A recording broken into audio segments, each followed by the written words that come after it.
హరీష్ రావు నీటి వాటా మీద చిలక పలుకులు పలుకుతున్నాడు. ఆ రోజు ఆయన నీటిపారుదల శాఖ మంత్రిగా ఉన్నప్పుడు, వాళ్ళ మామ నీటిపారుదల శాఖ మంత్రిగా ఉన్నప్పుడు హాయిగా ఇంట్లో వండుకున్నారు.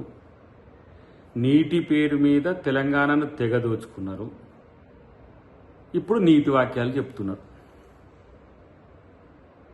ఇలా ఆంధ్రప్రదేశ్ ఏదో తెలంగాణ వాటాను దోచుకుంటుంది అనే ఒక సెంటిమెంట్ని క్రియేట్ చేసి మళ్ళీ ఇప్పుడు వాళ్ళ మీద వస్తున్న ఆరోపణలు పక్కదోవ పట్టించడానికి హరీష్ రావు హరికథలు చెప్తున్న పరిస్థితి. ఆయన అంటున్నాడు, నల్లమల సాగర్కు ఏమైనా సిడబ్ల్యూసి క్లియరెన్స్ ఇచ్చిందా? మరి కనీసం ఆ మినిట్స్లో ఏముందో అన్న నీకు కనీసం అవగాహన ఉందా? రోజుకొక ప్రెస్ మీట్తోని తెలంగాణ ఆంధ్ర ప్రజల్ని కన్ఫ్యూజన్ క్రియేట్ చేసి జలజగడాలకు తెరలేపి ఇలా మీరు తప్పించుకోవాలని చూస్తే ఎవరు ఊరుకుంటారు? వీనేదో చెప్తేనట రాష్ట్ర ప్రభుత్వం మొత్తం దాంట్లో 2 కండిషన్స్ పెట్టి అక్కడ పోయి మీటింగ్లో పార్టిసిపేట్ చేసిండట. మీకు మిడిమిడి జ్ఞానంతో, గతంలోనే చెప్పినాం, అరకొర జ్ఞానంతో, తెలిసి తెలియక మీ అజ్ఞానంతో తెలంగాణకు జరిగిన అన్యాయాన్ని ఇలా కాంగ్రెస్ ప్రభుత్వం సరిచేస్తుంది. ఇంకా చెప్పాలంటే 2 రాష్ట్రాల మధ్యన శాశ్వత జలజగడాలకు పరిష్కారం దిశగా రేవంత్ రెడ్డి గారి ప్రభుత్వం, ఉత్తమ్ కుమార్ రెడ్డి గారి నేతృత్వంలో ప్రయత్నాలు జరుగుతున్నాయి. కనీసం తెలుసుకొని మాట్లాడండి. అరకొర తెలివి, తెలిసి తెలియని సబ్జెక్టు ఎవడో ఒకడొక్కడి నుంచి ఒక ఉప్పందిస్తే రోజుకొక ప్రెస్ మీట్, రోజుకొక అబద్ధాన్ని నిజం చేయడానికి మీరు చెప్పే మాటలు తెలంగాణ ప్రజలు ఎవరు పట్టించుకుంటారు? ఆ రోజు అంటే ఇది గత ప్రభుత్వంలో మరి ఏం బీకిండ్రు హరీష్ రావు లేకపోతే కేసీఆర్? మొత్తం బేసిన్లు లేవు, బేసిజాలు లేవని మొత్తం బార్లా తెలిసిన రోజులు. మరి మీదేమో పెద్ద రాజనీతి అయిపోయింది. ఏంటి నాకు అర్థం కావట్లేదు.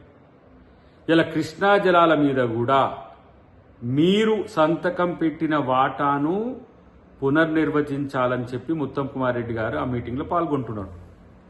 ఇక మీరు చేసిన గోదావరి మీద కట్టిన కాళేశ్వరం అతి దౌర్బల్యమైన 3వ ప్రాజెక్టుగా భారతదేశంలో చరిత్రకెక్కింది. ఇంకా సిగ్గుండాలి చెప్పడానికి.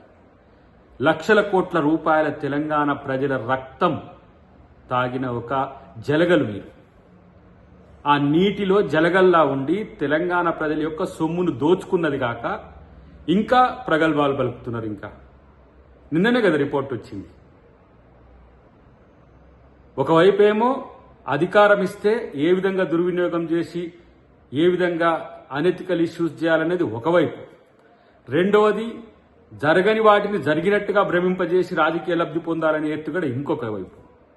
ఇక మీకే ఉన్న హైదరాబాద్ తెలివి నాకు అర్థం కాదు. మాకేమి ఇక మాకు తెలంగాణ గురించి తెలియదు, నీటి గురించి తెలియదు. తెలంగాణకు అన్యాయం జరుగుతుంటే కూడా కామ్గా మీలాగా ఇంట్లో కూర్చొని మొద్దులాగా పండుకొని, సౌత్ ఇండియా మీటింగ్ జరిగితే తిరుపతిలో పోరైతురు, సిడబ్ల్యూసీ మీటింగ్ జరిగితే పోరైతురు. మీకు తెలివి ఉన్నట్టుగా మేము అనుకోవాల్సిన పరిస్థితి.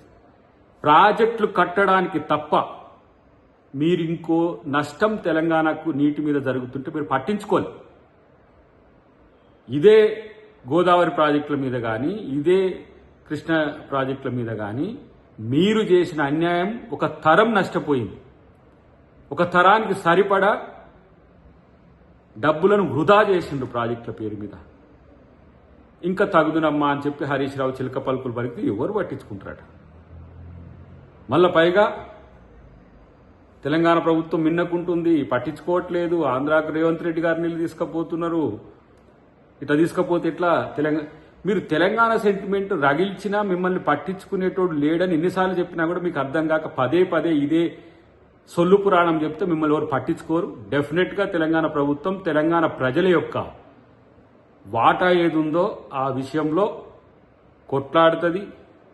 ఆంధ్రప్రదేశ్ ప్రభుత్వంతోనే కాదు, సిడబ్ల్యూసీతో పాటు అందరినీ ఏ విధంగా మెప్పించి తెలంగాణ వాటాను తెలంగాణకు సాధించడంలో రేవంత్ రెడ్డి గారి ప్రభుత్వం ముందుంటుంది.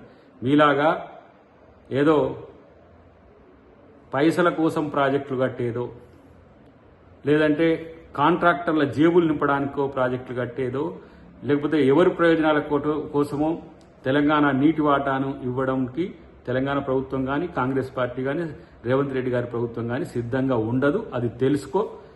ఈ సొటకాయ పురాణం ఇంకా ఆపితే మంచిది. ఇంతకంటే దిగదారే రాజకీయాలు చేయకపోతే మీరన్న కనీసం సేఫ్గా ఉంటారనే విషయం తెలుసుకుంటే మంచిది.